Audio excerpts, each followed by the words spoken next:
Hey everybody, it's me, Edward Jones, back with a new video. Another gun show. Today's date is December 14th, 2016. There was a gun show I went to at the fairgrounds on the 11th. I didn't do a video when I got back from the show because I was working on things at the house. Some of the stuff I picked up from the show, I wanted to make sure that it worked properly for what I wanted to use it for. So I didn't want to do a video without knowing for certain if it was going to work. I'm gonna show you a few things that I picked up at the show. First, want to give showcase or give a plug to some of the cards I picked up from the show. First thing I want to show off is this Concealment Specialties, makers of the Stay Put concealment holsters. A lady named Janice, she gave me her card. She showed me some of her holsters that actually fit inside purses. They're handmade. They fit in a way that actually keeps everything organized within inside the purse, so that there isn't a whole lot of clutter in the way when the carrier has to go for the pistol in an emergency. So I think I'd show that off. Based out of Greenville, South Carolina. Another card here, Carolina Ballistics, Buddy Rose. I was checking out some stuff because I was looking at looking for AR parts and anything I wanted to pick up for the Beowulf project, and these are just a couple of things I picked up. Here we go with Doc's Tactical Supply. North Main Street, Belton, South Carolina, 103 North Main. And there's another name on the other side of the card. Hope you can see that. It's Jerry D. Mole, and on the other side of this card was Adam S. Finley. And South Tac. They have a lot of it says NC Star, Tay Gear, Voodoo Tactical Gear, and more. On the back of the card. Some other folks that I ran into at the show. I was looking for maybe some sights or like I said, some other accessories that could be useful for the Beowulf project, and just for any other gun related stuff I was looking into. I think it was Carolina Ballistics who talked about muzzle brakes for the 50 Beowulf. So hopefully when I do the test video, we'll see if shooting that rifle actually requires me to have a muzzle brake to shoot it properly or shoot it accurately. First thing I want to show off was my buddy Dale, who I always go to visit his booth during the gun show at the state fairgrounds. He sold me and that was the first thing I ever purchased from him. I paid for these grips. I figured I'd buy them like $20, and they look pretty nice. The checkering feels pretty good. I like the staining on it. The one thing I will say I may do to these grips, as you can see, it's like a little bit extra material right by the safety, running down the grip. So I may sand some of that down. It's on the other side as well. A little bit extra material. You can see kind of a lip right there where I guess it was cut. It was cut that way maybe for comfort, but I like the look of the old GI pistols. That's pretty much why I got the Springfield Armory GI 45. Picked up a brass brush for my 50 caliber, and cause I want to keep my rifle clean. Now, one of the things I worked on that, like I said, took us some time. That's why I couldn't do the video right after I got back from the show. I picked up two of these. These are hex mags.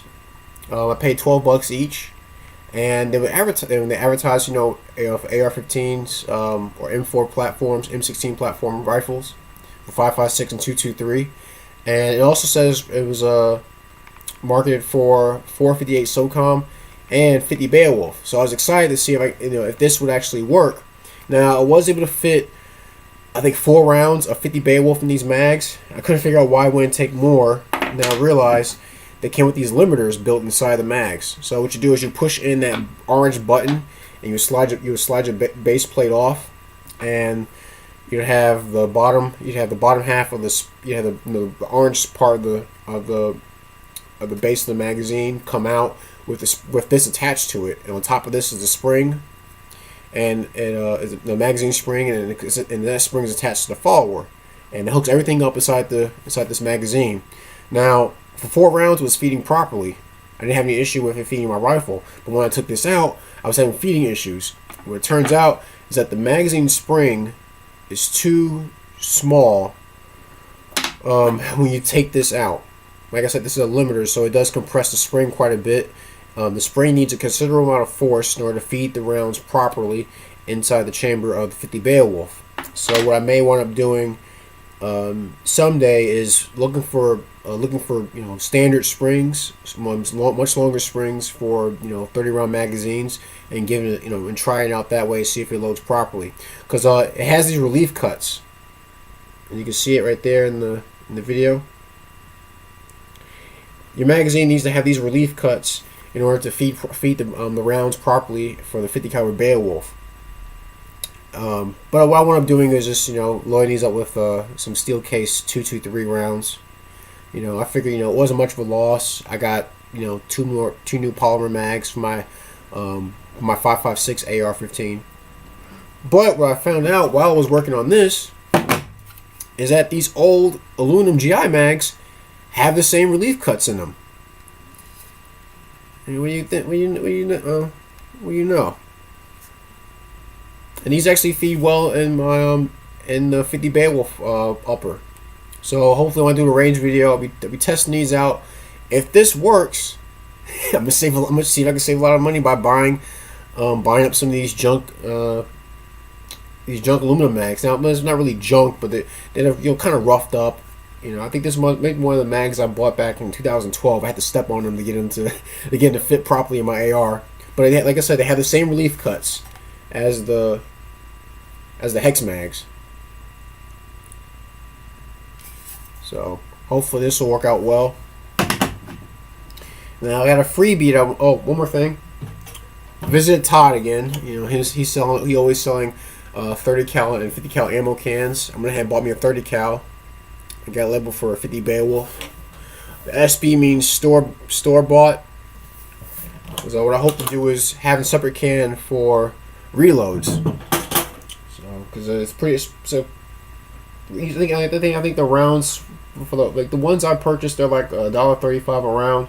So I think it'd be a nice reloading project. Plus if it helps save some bucks down the road, why not? But here's a freebie. As I was about to leave the show, I came across something I think that'd be very handy and in tight spots in emergency situations, and it's this. I just found this on the floor. Nice tactical comb. I took it home, cleaned it up, and fits in your pocket. It's in tactical black. It's nice, nice concealment carry size. Good for EDC. Get your comb your beard or comb your mustache. For when you want to make a good impression. Meeting new people, maybe talking to women, cracking jokes. But it's a basic comb. I found it, and I figured, I couldn't just leave it there on the floor, so I brought it home. Cleaned it up, of course, like I said.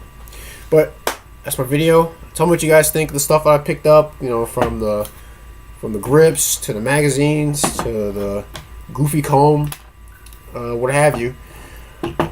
I may have I think there's another gun show next month at Jameel Temple, so I'll see if I can. God willing, I'll be able to make it to that show and see what things I can pick up. I'm trying to look for my friend McKendry Long the third. Call him Mike. He writes the books based off the old Western books I showed off. No Good Like It Is and Dog Soldier Moon. They were very good books. I picked up a third copy. Picked up a third. I guess the third book within the trilogy from a local gun store, and trying to see if I can find him again. I like for him to sign it, so I'm gonna see if I can keep an eye out for him. But that's my video. Please tell me what you think in the comment section. If it's your first time visiting my channel, please check out my old videos, and please look forward to new videos to come. Any gripes, complaints, you know what you can do. Send me a PM, and I'll see what I can to address them, or maybe not maybe laugh at them because I get quite a few disgruntled comments from time to time. But that's my video, another gun show. Today's date is December 14th, 2016. I'm Edward Jones, and thanks for watching.